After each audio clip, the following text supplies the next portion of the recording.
Bugun men xuddi momiqnapar yostiqdek bo'lib chiqadigan mazali yong'oqli pirog retsepti bilan bo'lishmoqchiman. Bu pirogimiz 3 kun tursa ham qotmaydi, qolipimiz yog'lanmasa ham tagiga olmaydi. Ushbu foydali videoni yo'qotib qo'ymaslik uchun bitta like bosib o'zingizga saqlab oling. Idishimizga tuxumlarni hamda saharni pudrani solib, yaxshilab ko'pirtiramiz. Men planetarniy mikserda ko'pirtirdim, siz oddiy mikserda ko'pirtirsangiz ham bo'ladi.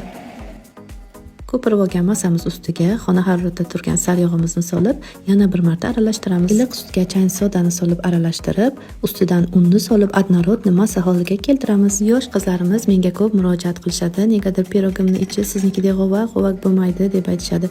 Diqqat qilamiz, pirogimiz o'xshashini ikkita asosiy qoidasi bor. Birinchisi barcha mahsulotlar gramovkalarini to'g'ri tanlash, ikkinchisi esa duxovkamiz graduslarini to'g'ri yoqish.